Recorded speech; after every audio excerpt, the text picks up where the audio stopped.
నిన్నటి రోజున నేను మీతో మాట్లాడుతూ సింజానమణి మంజీర మండిత శ్రీపదాంబుజ అన్న నామం గురించి విజ్ఞాపన చేసి ఉన్నాను. కాబట్టి తరువాతి నామంలో అంటారు మరాళీ మందగమన అంటారు. మరాళీ మందగమన అంటే అమ్మవారి యొక్క నడకని హంస నడకతో పోల్చి చెప్తున్నారు. మందగమన, మెల్లగా నడిచేటటువంటి లక్షణమున్న తల్లి. మరాళీ మందగమన అంటే ఆడహంసలా ఉన్నటువంటి మందమైనటువంటి నడక కలిగినటువంటి తల్లి. కాబట్టి మనం ఈ నామాన్ని గమనించినప్పుడు మీకు ఒకటి అర్థం అవుతుంది. నడక తొందరగా గబగబా వెడుతుంటే అసలు మనిషి యొక్క ఉద్విగ్నత అర్థమైపోతుంది. ఏమిటంటే అంత తొందరగా వెళ్తున్నారు అంటారు. అలా అమ్మవారు అస్తమానం అలా తొందరగా నడిచేటటువంటి స్వభావం ఉన్నది కాదు. అంటే అమ్మవారికి సంబంధించినవి ఏవీ అలా తొందరబాటుతో ఉండకూడదు. జపా పుష్ప నిభాకృతి, మందార పువ్వు బాగా మెల్లగా విచ్చుకుంటుంది. లలితా సహస్రం చదివితే అలాగే చదవాలి. అమ్మవారి ఆరాధన చేస్తే అలాగే చేయాలి. అమ్మవారి పేరు చెప్పి చక్కగా వేరొకరికి బొట్టు పెడితే అంత శ్రద్ధగా పెట్టాలి. ఏది చేసినా మెల్లగా చెయ్యవలసి ఉంటుంది. అన్నిటికన్నా ఈ మందగమన అని మరాళి పక్కన ఎందుకు చెప్తారో తెలుసా అండి? హంసకి ఒక లక్షణం ఉంటుంది. పాలని నీటిని వేరు చేస్తుంది. ఈ పాలని నీటిని వేరు చెయ్యగలిగినటువంటి శక్తి కలిగిన పక్షి ఒక్క హంస మాత్రమే. అటువంటి హంస స్థితిని మీరు పొందవలసి ఉంటుంది. అటువంటి స్థితిని పొందడానికి తొందరపాటు కూడదు. నేను అకస్మాత్తుగా ఈ క్షణంలో జ్ఞానిని అయిపోయానో లేకపోతే అయిపోవాలనో రెండూ తప్పే. కొంతమందికి ఎలా ఉంటుందంటే నేను జ్ఞానిని అయిపోయాను అని అనుకుంటూ ఉంటారు.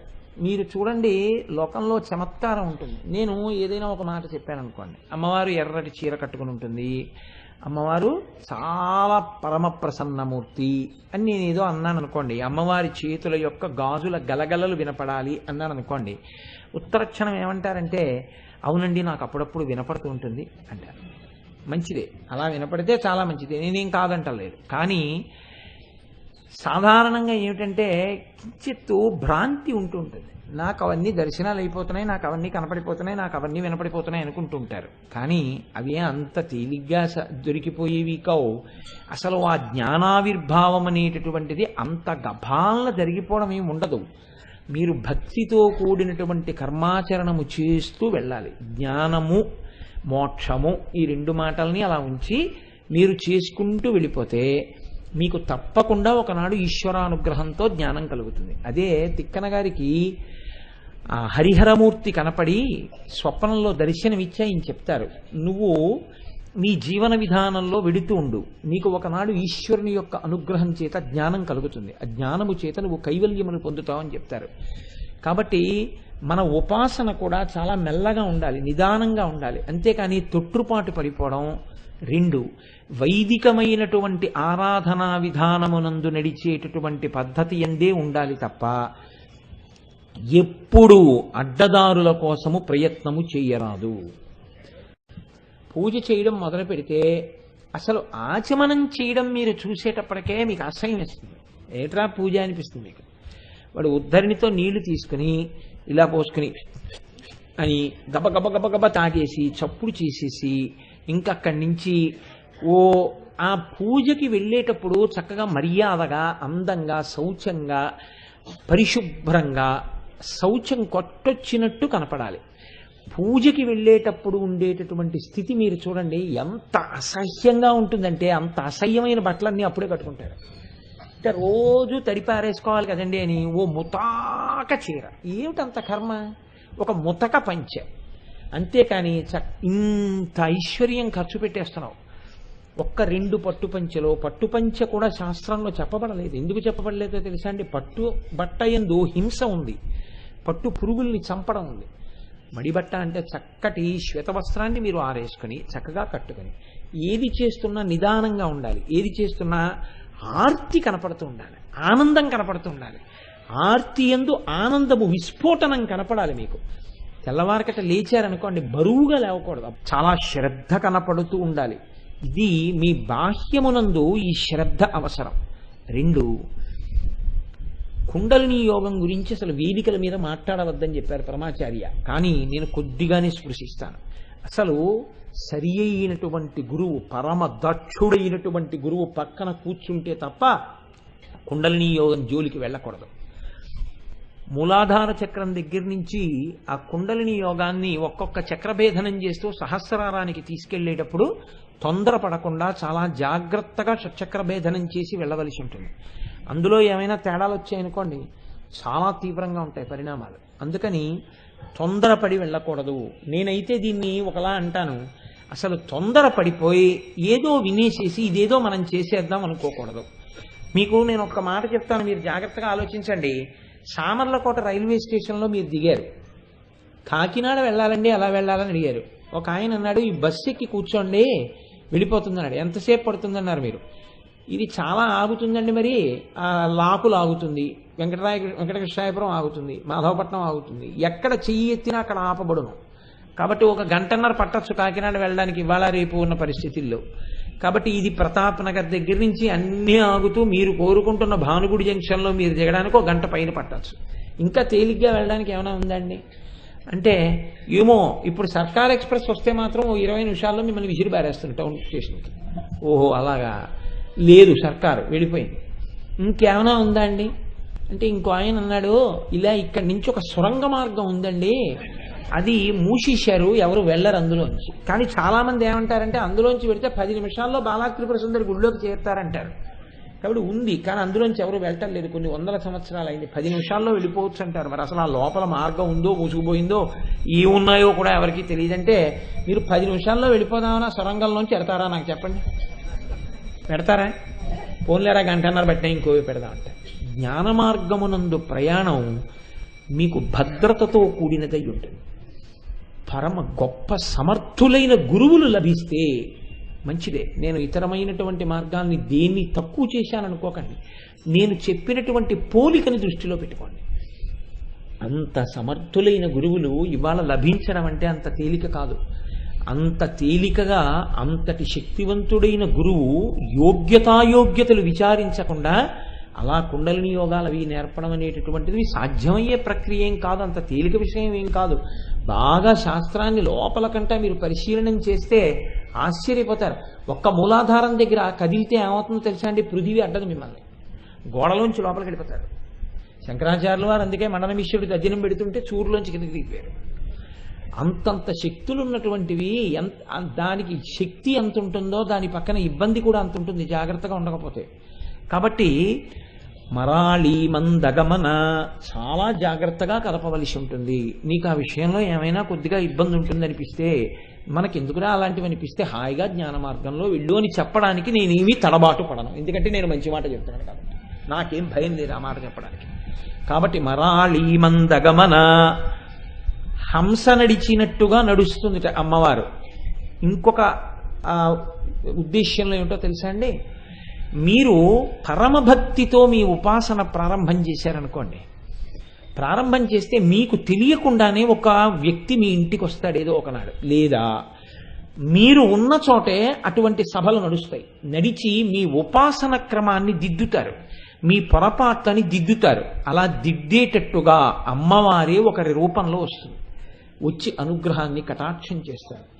కాబట్టి హంసలు ఏం చేస్తాయి, ఎవరు అమ్మవారి నడకలు నేర్చుకుందాం అనుకుంటున్నారో వాళ్ళని హంసలని పిలుస్తారు. వాళ్ళ యొక్క దోషములను అమ్మవారి నడకలు దిద్దుతాయి. హంస అంటే ఏమిటో తెలుసా అండి, హంస హంసాయ విద్మహే పరమహంసాయ ధీమహి తన్నో హంస ప్రచోదయాత్ అని పిలుస్తాం. హంస అంటే ఊపిరే. ఈ హంస ఈ ఊపిరి తీసి ఊపిరి వదలడం అనేది తొందరగా చేయకూడదు. అంటే మీరు ఎంత ఆయాసపడుతుంటే, ఎంత ఆవేశపడుతుంటే అంత తొందరగా ఆయుర్దాయం క్షయమైపోతుంది. పైగా క్రోధకృత్కర్త, ఇప్పుడే కదా మీరు చదివారు విష్ణు సహస్రంలో. మీరు ఎంత కోప్పడితే, ఎంత ఆవేశపడితే, ఎంత ఉద్విగ్నతకి లోనైపోతే అంత తొందరగా ఊపిర్లు పైకి కిందకి వెళ్ళిపోతాయి. ఎంత తొందరగా ఊపిర్లు తీసేస్తే ఆయుర్దాయం అంత తొందరగా నశించిపోతుంది.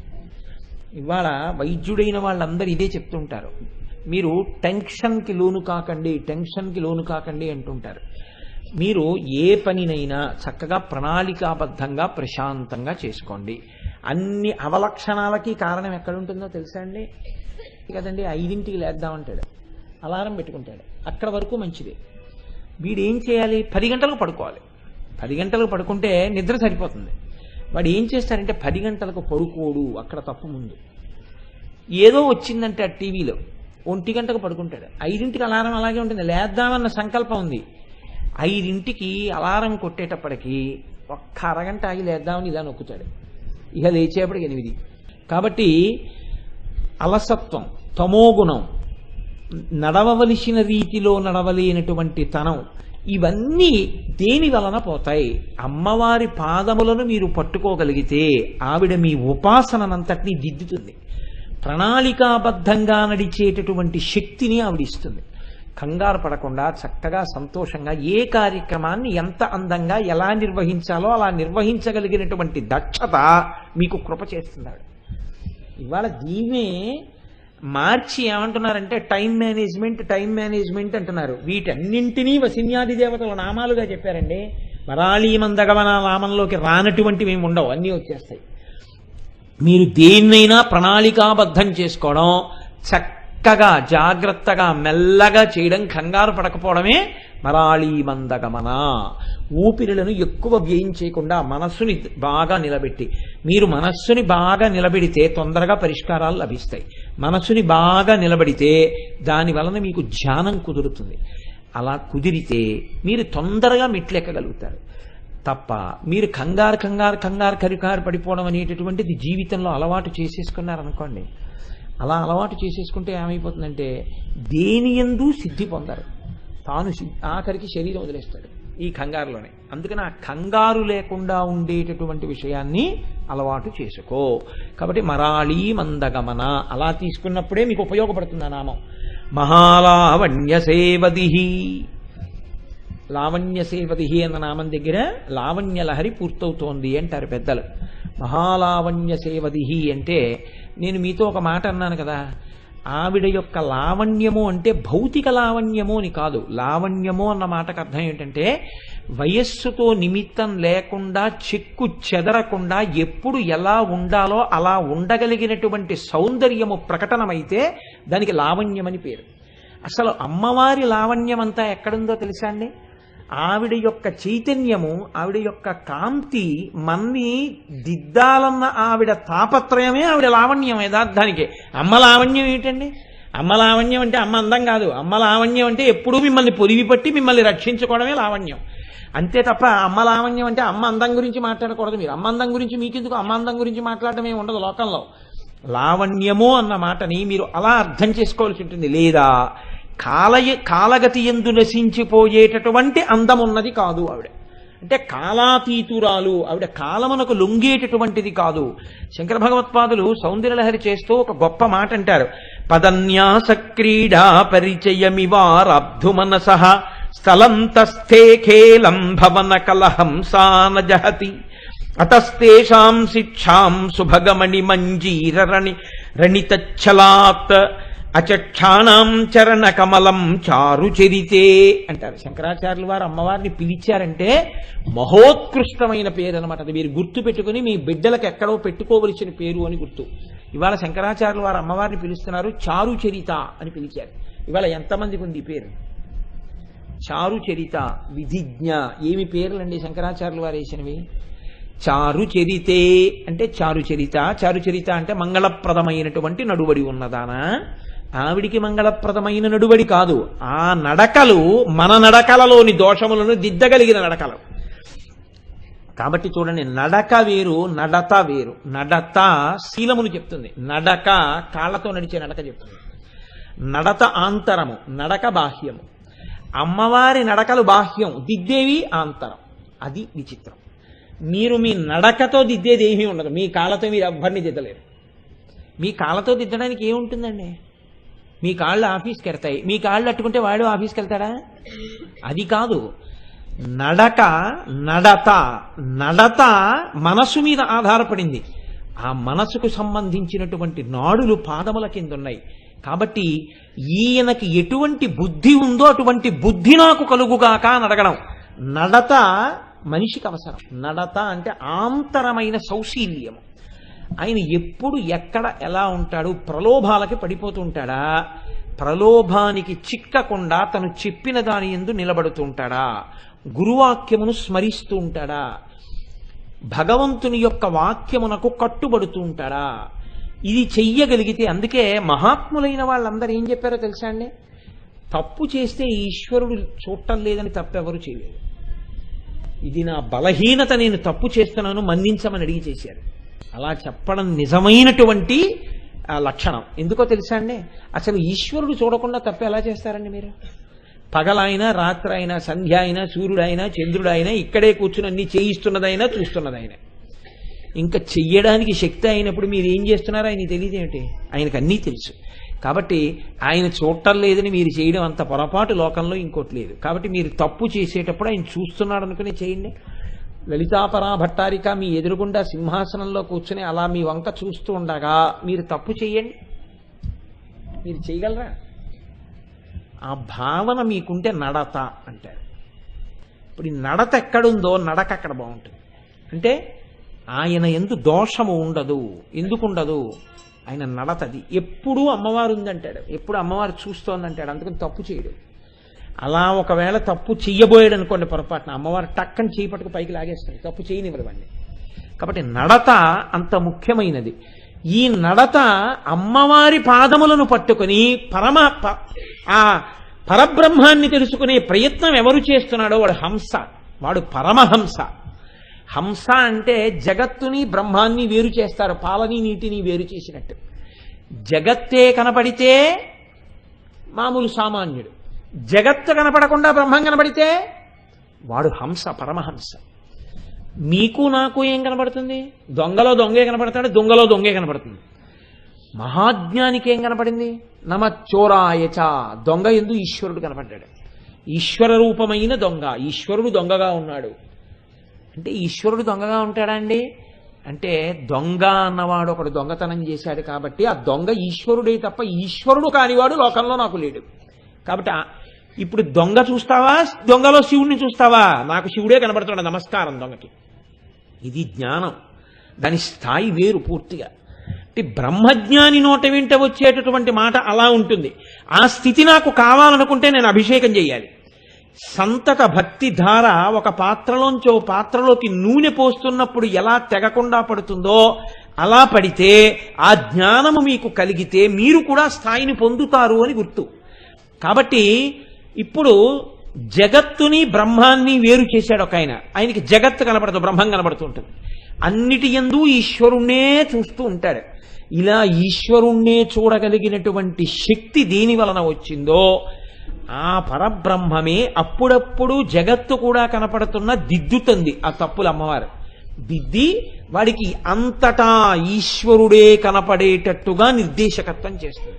అప్పుడు ఆయన ఎవరి యొక్క పతనాన్ని కోరడం, వాడి కర్మ, వాడు ఎలా పోతే పోనివ్వండి, వాడి వల్ల మనకు ఉపద్రవం లేకుండా చూసుకుందాం అంటాడంతే. కాబట్టి ఇప్పుడు చూడండి ఎంత గమ్మత్తుగా ఉంటుందో. అమ్మవారి గురించి శంకరాచార్యులు వారు అంటున్నారు, అమ్మ అసలు నువ్వే ఒక ఆడు హంస. కాబట్టి నువ్వు ఇంట్లో నడుస్తూ ఉంటావు, హంసలు ఏం చేస్తుంటాయి? నీ పాదములను పట్టుకుంటూ ఉంటాయి. నీ పాదములు ఎలా ఉన్నాయో, నువ్వెలా నడుస్తున్నావో అలా నడవాలనుకుని నువ్వు అంతఃపురంలో నడుస్తుంటే అవి నడుస్తుంటాయి. లోకంలో హంసల యొక్క నడకకి చాలా గొప్ప పేరుంది. హంస నడక, హంస నడక అంటారు.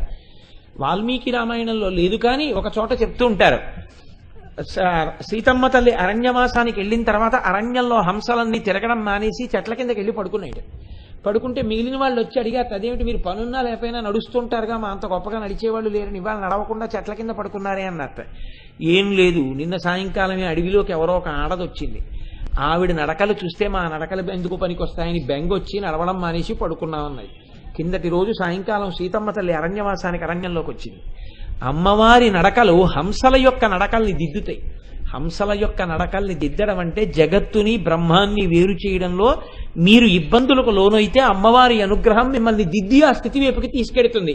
భక్తితో కూడిన కర్మాచరణమే జ్ఞానము వైపుకి తీసుకెళ్ళాలి. కాబట్టి ఇప్పుడు అమ్మవారు అంతఃపురంలో నడుస్తుంటే హంసలు నడుస్తాయిట. హంసలు ఆ పాదాల వంక చూస్తూ నడుస్తాయిట. నడుస్తున్నప్పుడు అంత బాగా అడుగేయడం చేత కాక ఆవిడ నడిచి వెళ్ళిపోతుంటే ఇవి తడబడిపోయి కింద పడిపోతుంటాయి హంసలు. ఇప్పుడు అలా కాదు ఇలా అనాలి కదా, అలా కాదు ఇలా అందనుకోండి ఆవిడ, ఇంకో ఇబ్బంది ఉంది. ఏమిటి? ఇప్పుడు అసలు అవి లేవడం కాదు, అలాగే పడిపోయి ఉంటాయి. అలా ఎందుకు పడిపోయి ఉంటాయి?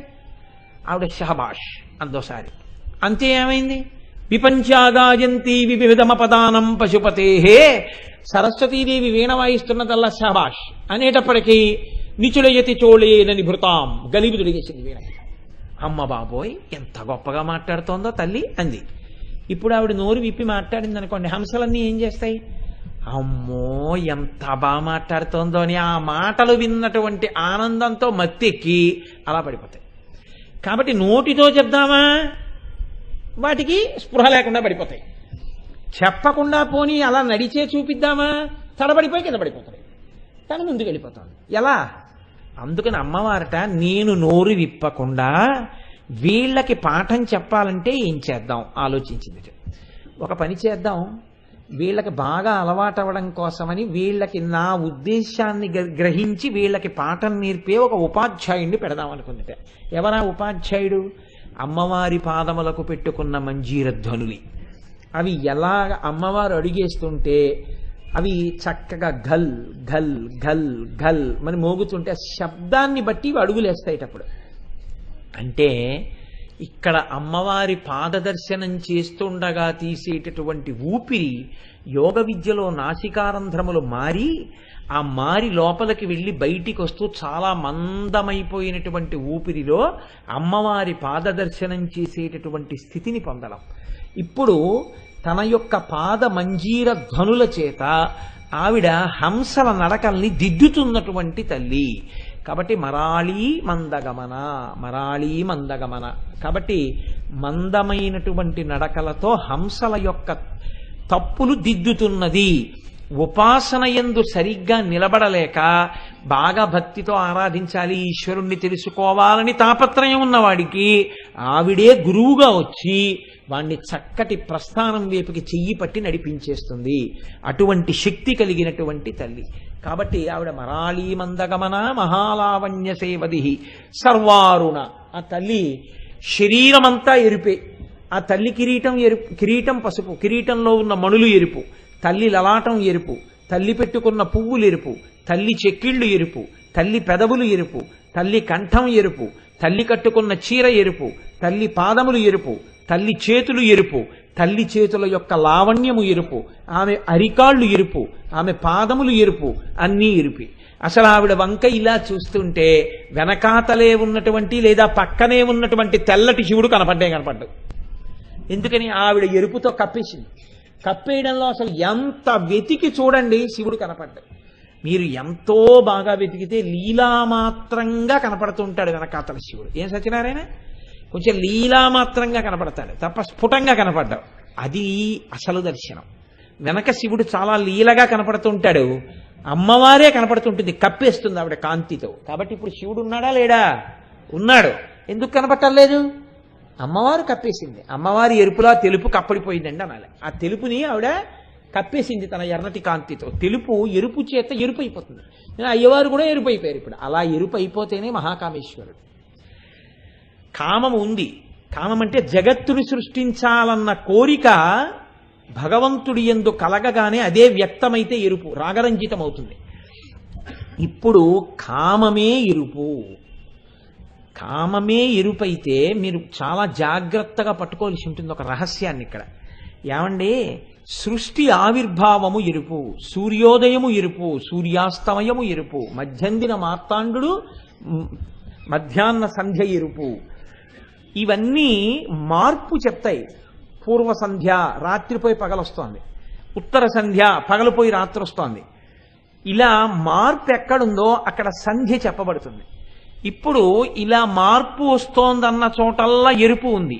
ఇంతకు ముందు లేనటువంటి ప్రపంచం ఇప్పుడు ఉత్పత్తి అవుతోంది. అంటే ఈ బ్రహ్మాండములన్నీ తయారవుతున్నాయి. ఇప్పటి వరకు ఎక్కడున్నాయి?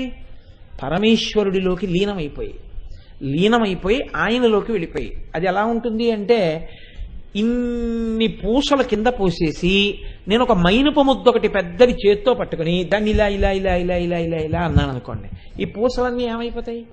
మైనపు ముద్ద కంటుకుపోతాయి. నేను ఇలా ఇలా ఇలా ఇలా ఇలా ఇలా అనేసి ఇప్పుడు ఈ మైనపు ముద్దను తీసుకెళ్ళి ఓ అరుగు మీద పెట్టాను. ఇప్పుడు ఇలా కిందకి చూశాను, ఏమైనా ఉన్నాయా? ఏం లేవు. అలాగే లోకాలన్నింటినీ తనలోకి లయం చేసేసుకుంటే లోకాలు ఉండవేమో కానీ ఒకడు ఉంటాడు. ఎవరుంటాడు? ఆయన ఉంటాడు. మైనపు ముద్ద ఉంది. మైనపు ముద్ద ఉన్నట్టే పరమేశ్వరుడు అన్నింటినీ తనలోకి పెట్టేసుకుంటాడు. పెట్టేసుకుని లోపల ఉంచుతాడు. విభూతి కణములుగా ఉంచుతాడు. ఐశ్వర్యాన్నంతటినీ విభూతి కణాలుగా పెట్టుకుంటాడు ఒంటికి రాసుకుని. ఇప్పుడు దీన్నే పోతన గారు అంటారు, లోకంబులు లోకేశులు లోకస్తులు తెగిన తుది అలోకంబకు పింజీకటి కావల యవ్వండే కాకృతి వెలుగు అతని నీ సేవింతున్నంటారు. దీన్నే మనం పూజ చేసినప్పుడు దీపంగా పెట్టి నతత్ర సూర్యోభాతి నచంద్రతారకం నేమా విద్యుతో భాతి కుతోయమగ్ని తమేవ భాంతమనుభాతి సర్వం తస్య భాషా సర్వమిదం విభాతి అంటుంది వేదం. దాన్ని దీపంగా చూపిస్తాం మనం పూజలో. కాబట్టి ఇప్పుడు లోకాలన్నీ ఆయనలోకి కలిసిపోయాయి. ఆయనకి ఎప్పుడో ఓ కోరిక వచ్చింది. ముందా కోరిక వచ్చింది ఆయనలో, ఏమని? మళ్ళీ లోకాలన్నీ సృష్టిద్దామని. ఇప్పుడు ఈ లోకాలన్నీ సృష్టిద్దాం అన్న కోరిక పుట్టగానే మైనపు ముద్ద కంటుకున్న పూసలన్నీ ఏమవుతాయి? విడిపోయి వచ్చేస్తాయి. ఇప్పుడు పూసల్లో పూసంది, నేను ఇలా ఉండడానికి ఇష్టపట్టలేదు, నేను ఆ మైనపు ముద్దతోనే ఉంటానండి. ఇప్పుడు ఈ పూస వెళ్ళి మైనపు ముద్ద కంటుకోవాలి. పూస మైనపు ముద్ద కంటుకునే శక్తిని ఇవ్వాలి. మైనపు ముద్ద పూసల దగ్గరికి రావట్లేదు, గుర్తుపెట్టుకోండి. మహాప్రళయంలో మైనపు ముద్దే వచ్చి పూసలన్నింటినీ పట్టుకుపోయింది. ఇప్పుడు ఒక్క పూసే చేరుతానంటుంది మైనాన్ని. ఇప్పుడు ఆ ఒక్క పూస మైనపు ముద్ద దగ్గరికి వెళ్ళిపోవాలి. ఈ పూస మైనపు ముద్ద దగ్గరికి వెళ్ళినా ఎవరు పనిచేయాలి? ఆ ఎరుపే పనిచేయాలి. మైనపు ముద్ద నుంచి విడతీసింది ఏ ఎరుపో ఆ ఎరుపే ఒక్క పూస మైనపు ముద్దను అంటుకునేటట్టు చేస్తుంది. ఆ శక్తే ఎరుపంటే శక్తి. ఆయన ఉపాసన శక్తితో ఆ ఒక్క పూస కొన్ని కోట్ల పూసల్లోంచి వెళ్ళి మైనపు ముద్దను అంటుకుంది. అందుకే నన్ను తెలుసుకోవాలని కొన్ని కోట్ల మంది ప్రయత్నిస్తుంటే ఒక్కడే ఎక్కడో తెలుసుకుంటున్నాడు అంటాడు గీతాచార్యుడు. ఒక్క పూస మైనాన్ని చేరింది అంటే ఆ కదలగలిగినటువంటి శక్తి అమ్మవారిచ్చి పూసని మైనానికి అంటిస్తోంది. చాలా పూసలు అలా ఉండిపోతున్నాయి, కదలలేకపోతున్నాయి. వాటికి ఉంది వెడదామని, కానీ అవి ఎక్కడికి ఎడుతున్నాయి? అక్కడక్కడే తిరుగుతున్నాయి. ఈ పూసకి ఈ పూస భార్య, ఈ పూసకి ఈ పూసల పిల్లలు, అవే తిరుగుళ్ళు తప్ప ఈ పూసలు మైనం ముద్ద దగ్గరికి వెళ్ళలేకపోతున్నాయి. ఆఖరణ మైనం ముద్దంది, అబ్బా ఇలా ఎన్ని మాటలు పాపం, అలా పూసలు మారుతుంటాయిలే, నల్లపూస తెల్లపూస, తెల్లపూస నల్లపూస, నల్లపూస పచ్చపూస, పచ్చపూస ఎర్రపూస అవుతున్నాయి తప్ప పూసగానే ఉంటున్నాయి, జీవుడుగానే ఉంటున్నారు. కాబట్టి వీళ్ళని నేనే పొందేస్తానంటాడు. ఇప్పుడు మైనం ఏం చేస్తుంది? తానే కథలొచ్చి పూసలన్నింటి మీద అంటుకుంటుంది. ఇప్పుడు పూసలన్నీ ఏమైపోయాయి? మైనంలోకి వెళ్ళిపోయి. అది మహాప్రళయం. ఒక్క పూస అయితే ఒక్క వ్యక్తికి వచ్చినటువంటి మోక్షం.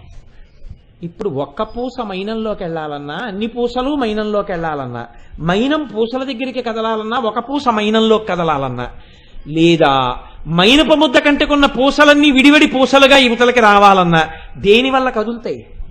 శక్తి వలన కదులుతాయి. ఈ శక్తి కోరిక, ఆ కోరిక ఈశ్వరుడి యొక్క కోరిక. నేను అనేకమవ్వాలి, వాడు నేనైపోవాలి. లేదు నేను వీళ్ళందరినీ పొందేయాలి, లేదు వీళ్ళందరూ నా నుంచి విడిపడాలి. ఆయన ఈ కోరిక కామము. ఈ కామము రాగము, రాగము రంజితము, కాబట్టి ఎరుపు. కాబట్టి ఇప్పుడు సర్వారుణ బాహ్యంలో కాదు, ఆంతరమునందు నీవు బ్రహ్మమును కలిసినా, బ్రహ్మము నుంచి విడివడినా, భక్తితో భగవంతుడి వైపుకి అడుగులు వెయ్యగలిగినా దాని యందు అమ్మవారి కృప వెనక ఉన్నది. ఇది చెప్పడం అసలు సర్వారుణ, అది రహస్యం. ఇప్పుడు మీరు నన్ను మాట అడగచ్చు, చాలా బాగుందయ్యా నువ్వేదో చెప్పావు, వినడానికి చాలా అద్భుతంగా ఉందయ్యో, నేనేం కాదంటలేదు, కానీ అసలు కామం ఎందుకు సృష్టించిందయ్యా ఈవిడ? ఇప్పుడు ఈశ్వరుడి కామం ఎటువంటిదో మాకున్న కామం అటువంటిదే. మనకి కామం ఉంది కదండి, మరి మనకి కోరికలు ఉన్నాయిగా. ఈ కోరికల వల్ల కదండి మేము పూసలుగా ఉండిపోతున్నాం, లేకపోతే భగవంతుడిని చేరిపోదు కదా. అసలు ఈ కోరిక అన్నదాన్ని, ఆవిడ కామం అన్నదాన్ని, మన్మధుణ్ణి బతికించకపోతే గొడవ వదిలిపోను కదా. అసలు సృష్టి లేదు, మేమందరం ఈశ్వరుడితోనే పడి ఉండేవాళ్ళం. ఆవిడ మన్మధుణ్ణి బతికించింది, దానివల్ల మాకందరికీ జన్మలు వచ్చాయి. ఇప్పుడు ఈ పూసలుగా పడున్నాం. ఎప్పటికీ పూసలు వెళ్ళేది? అసలు ఎందుకు బతికించిందండి ఆవిడ? శంకరాచార్యుల వారు ఇదే ప్రశ్న వేశారు కామం మీద. మీరు చాలా జాగ్రత్తగా పట్టుకోవాలి.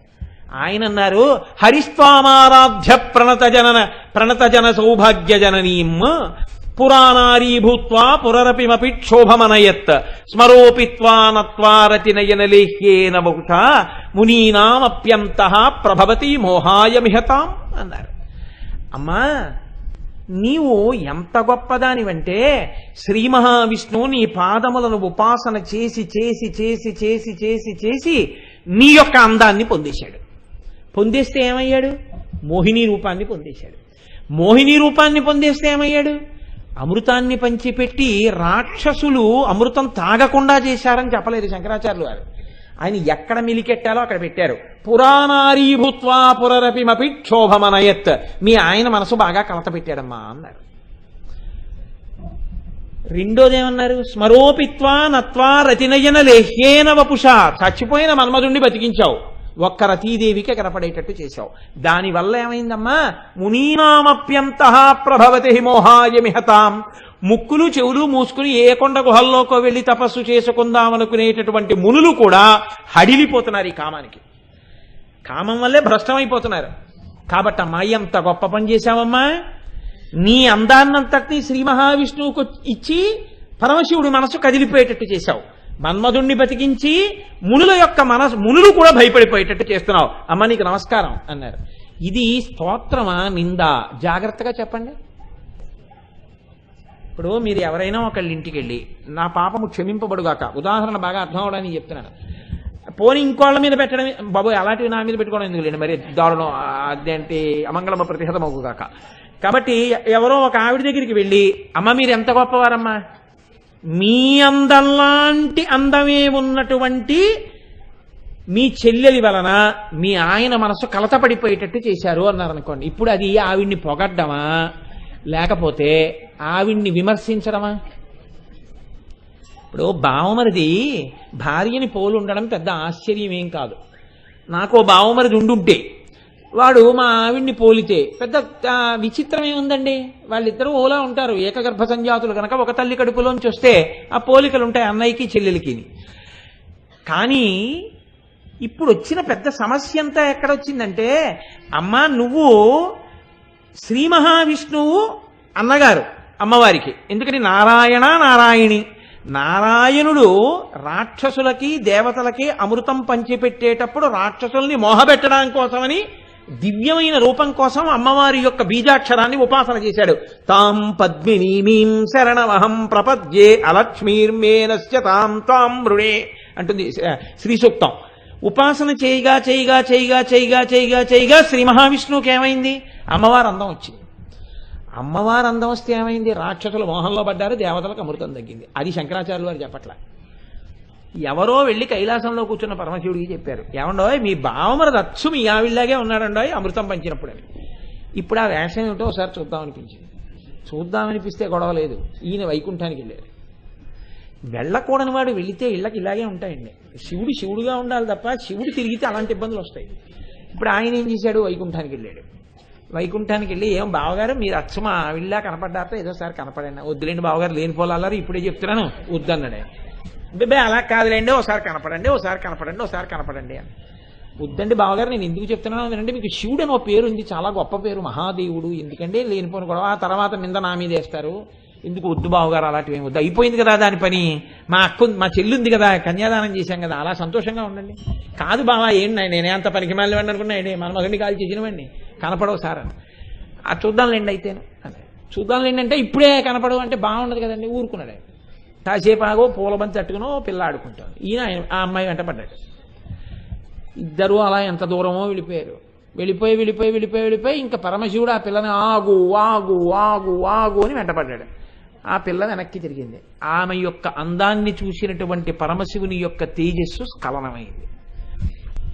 ఇప్పుడు ఆ పిల్ల వెనక్కి తిరిగి శ్రీ మహావిష్ణువుగా మారిపోయింది. అమ్మా నీ సౌందర్యాన్ని మీ అన్నయ్య గారికి ఇచ్చి పరమశివుణ్ణి బదనాం చేశావు బాగా. అది ఆ శ్లోకానికి అర్థం. నేను చాలా తేలిగ్గా చెప్పానండి. కానీ శివుడు పరువు ఉందా పోయిందా? ఇప్పుడు ఖచ్చితంగా పోయిందండి.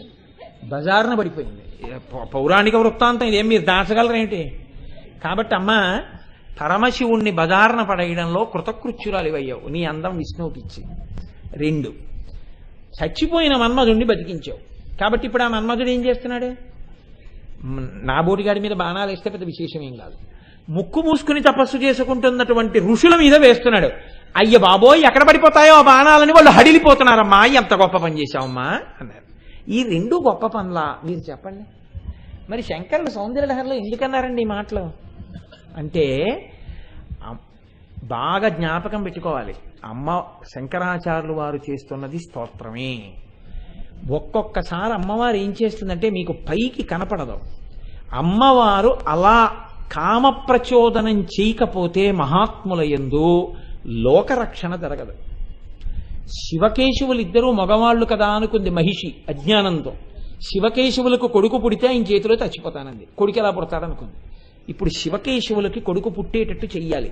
అందుకని అమ్మవారు తన అందం విష్ణువుకిచ్చి పరమశివుడికి చూడాలన్న కోరిక పుట్టించి శివుడి యొక్క మనసు కదిపి శివుడు కేశవుడి వెంట పరిగెడితే ఆయన యొక్క తేజస్సు స్ఖలనమైతే శివకేశవులకి కుమారుడుగా మహానుభావుడు అయ్యప్ప స్వామి జన్మిస్తే మహిషి సంహారమైంది. కాబట్టి అమ్మ, నీవు ఒక్కొక్క నాడు కామప్రచోదనం చెయ్యడంలో మహాపురుష జననమునకు ఆలవాలము చేస్తావు. ఇది నీ ఎరుపుకున్నటువంటి గొప్పతనం. అందుకని కామము అన్ని వేళలా దూష్యము కాదు. కామము తన భార్య యందున్న కామము తను రుణముక్తుడవడానికి కారణమవుతుంది. తను పితృరుణం ఎలా తీర్చుకుంటాడు? తాను సంతానాన్ని కని తీర్చుకుంటాడు. ధర్మపత్ని యందు సంతానాన్ని కనడం, ధర్మపత్ని యందు కామ ఉండడం మహోత్తమమైనటువంటి కామం. దాని యందు ఏమీ తప్పు పట్టడానికి అవకాశం ఉండదు. కాబట్టి ఇప్పుడు అమ్మ, నువ్వు కామమును సృష్టించి మమ్మల్ని పాడు చేసింది ఏముంది తల్లి? మహిషి సంహారమునకు అయ్యప్ప స్వామిని సృష్టించడంలో పరమశివుడి మనసు కదిపి రక్షించావమ్మా. మునుల మనసు మన్మధుణ్ణి సృష్టించి కదపడం ఎందుకు? పరమశివుడి మనసు కదిపేటప్పుడు మన్మధుడు పనికిరాడు, తానే కదిపింది. మునుల మనసు కదపడానికి మన్మథ బాణాలు వేయించి కదుపుతోంది. మరి ఇది తప్పు కాదా? కాదు. ఎందుకు కాదో తెలుసా అండి? ధర్మబద్ధమైన కామం చేత మనకి ఎలా పితృరుణం తీరుతోందో, దానివల్ల మనం ఎలా దోషానికి లోను కావట్లేదో, ఆ కామ ప్రచోదనం ఇంకొక చోట చూడకూడని చోట చూడకూడని వారిని అలా చూస్తే తప్పు. నీ భార్యను చూస్తే దోషమని శాస్త్రం ఎక్కడ చెప్పింది? దానికేం దోషం లేదు. అలాగే మునులైనటువంటి వారిని ఎందుకు కదపాలి? మునులకి కదపకూడదే మనసు. ఎందుకనంటే వాళ్ళు ఈశ్వరుణ్ణి తెలుసుకుందామని అన్ని వదిలిపెట్టారు సర్వసంగ పరిత్యాగులై. వాళ్ళ మనసులు కదపడం ఏమిటి అంటే, అమ్మవారు మన్మధుడి చేత అలా ఎందుకు కదిపిస్తుంది అంటే, లోకములో ఒక మహాపురుష జననం జరగాలి అని అమ్మవారు ఎప్పుడు అనుకుంటుందో అప్పుడు కదలకూడని సమయంలో వాళ్ళ మనసు కదిలేటట్టు ఆవిడ చేస్తుంది. అలా చెయ్యడం వెనకాతల అమ్మవారి ప్రణాళిక ఉంటుందని గుర్తు. విశ్వామిత్రుడి మనస్సు మేనక యందు కదలకపోతే మీకు అసలు శాకుంతలమన్న నాటకమే లేదు, శకుంతల జననము లేదు. వ్యాసమహర్షి యొక్క మనస్సు ఘృతాచిని చూసినప్పుడు కదలకపోతే శుకమహర్షి యొక్క ఆవిర్భావము లేదు. ఒక్కొక్క మనస్సు కదపడం వెనకాతల కేవలము కామము ప్రయోజనము కాదు. అమ్మవారు మహాత్ముల యొక్క మనసును ఎందుకు కదుపుతుందో తెలుసా అండి? వేరొక మహాత్ముడు ఆవిర్భవించాలి. వేరొక మహాత్ముడు ఆవిర్భవిస్తే తప్ప లోకమునకు బోధ జరిగేటటువంటి అవకాశం ఉండదు. లోకమునకు మార్గం చెప్పే అవకాశం ఉండదు. లోకానికి ఆయన్ని స్మరించినంత మాత్రాన పాపాలు పోగొట్టుకునే అవకాశం ఉండదు. భగవత్ తత్వం చెప్పేటటువంటి వాడు లోకంలో దొరకడు. అలాంటి వాడు పుట్టాలంటే, అటువంటి వాడు పుట్టడానికి ఏ తేజస్సు గొప్పదో ఆ తేజస్సు కదలాలంటే ఆ తేజస్సు కదలికకి కామము కారణం అవ్వాలి. ఆ కామమును అమ్మవారు ఆ సమయమునందు అనుగ్రహించి వరంగా కదుపుతుంది మహాత్ముల యొక్క మనసు. కదిపితే మహాపురుష జననం కలుగుతుంది. అందుకే శాస్త్రంలో అంటారు, మహాపురుషుల యొక్క జననమును విచారణ చేయవద్దు.